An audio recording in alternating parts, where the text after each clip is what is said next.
श्री शिवाय नमस्तोभ्यम, हर हर महादेव, जय माता दी, राधे राधे एवरीवन। अगर आप नवरात्रि की पूजा की सरल विधि जानना चाहते हैं तो आप इस वीडियो को ज़रूर देखिएगा दोस्तों।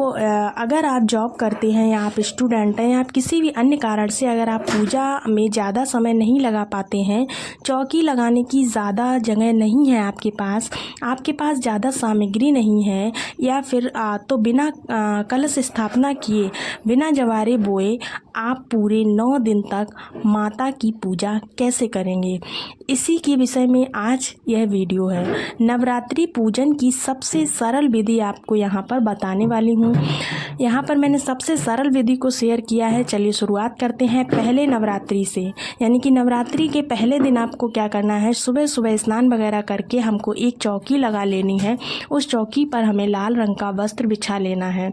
उसके बाद हम क्या करेंगे, माता रानी की जो भी फ़ोटो आपके पास, ज़रूरी नहीं है कि आप नई फ़ोटो लगाएं, आपके घर में जो भी मूर्ति पूजी जाती है उसको इस चौकी पर विराजमान करेंगे। और हाँ, नई फ़ोटो बिल्कुल भी नहीं लानी है, जो पुरानी फ़ोटो है ना उसी को रख लें। इसके बाद हम गणेश जी को ज़रूर विराजमान करेंगे, क्योंकि गणेश जी का पूजन सबसे पहले किया जाता है।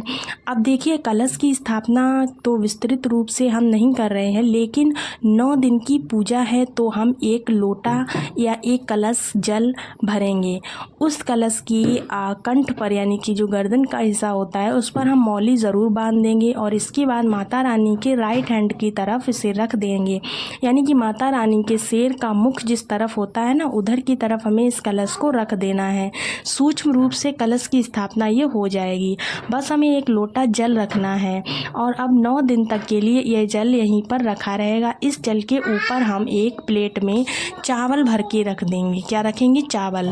कोई भी ढक्कन या कोई भी प्लेट आप ले सकते हैं, उसमें हम चावल भर लेंगे। नॉर्मल जो चावल होते हैं हमारे घर में, थोड़े से चावल आप इसमें रख लीजिए और यह ढक्कन हम कलश के ऊपर ढक देंगे, यानी रख देंगे। फिर हम इसके ऊपर एक सिक्का रख देंगे, 1 रुपये का, 2 रुपये का, 5 रुपये का, जैसा भी आप रखना चाहें।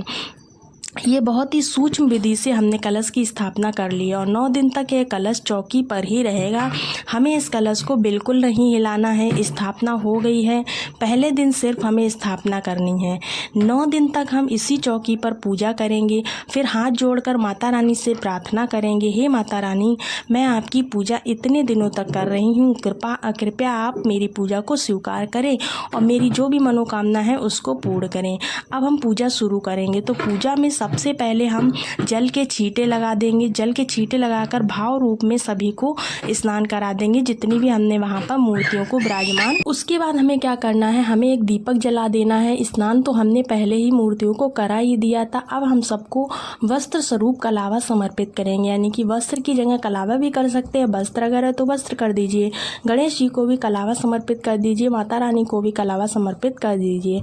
वैसे तो माता रानी के लिए हो सके तो लाल रंग की चुनरी आप लेकर ज़रूर आइए, बहुत ही आसानी से आपको मिल जाएगी। लेकिन अगर आप लाल रंग की चुनरी नहीं लाए हैं तो कलावा भी समर्पित कर सकते हैं।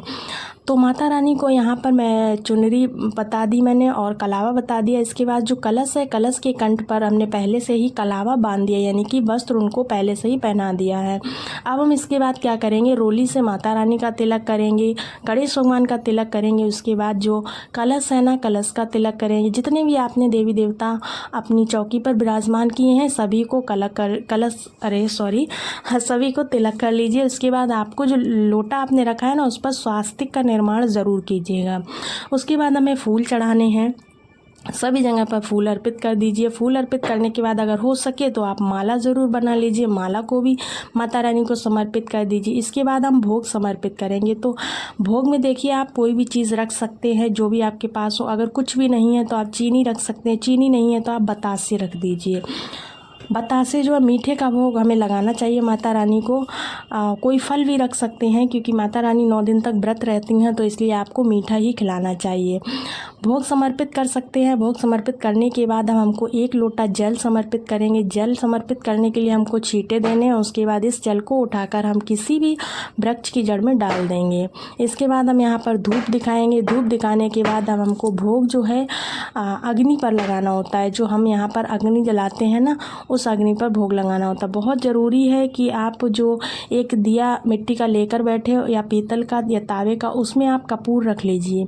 कपूर रखने, यहाँ मैंने कपूर रख लिया, और कपूर रखने के बाद अब इसको जलाने के बाद जो अग्नि प्रज्वलित कर देता है, इस अग्नि का हमें भोग समर्पित करना है माता रानी को। तो इस अग्नि में जो प्रज्वलित किया है उसी में हमें लौंग का जोड़ा डालना, क्योंकि हम यहाँ पर विस्तार से पूजा नहीं बता रहे हैं ना, छोटे रूप में बता रहे हैं। तो आपको उसी दीपक में अपनी लौंग का जोड़ा डालना है जिसके ऊपर फूल हो। बिना फूल की लौंग आपको बिल्कुल भी नहीं चढ़ानी है। जिसके ऊपर फूल हो ना, वैसे ही 4 लौंगे लेने हैं हमको, 4 लौंगे लेकर इसमें डाल देनी है। शाम के समय नहीं करना है, सिर्फ सुबह के समय आपको लौंग समर्पित करनी है। इसके बाद क्या करना है, इसके बाद जो भी आपने मीठा चढ़ाया वो मीठा आपको इसी दीपक में चढ़ा देना है। इस तरह से हम नवरात्रि में भोग लगाते हैं। माता को अग्नि का जो भोग लगता है वो लगाते हैं।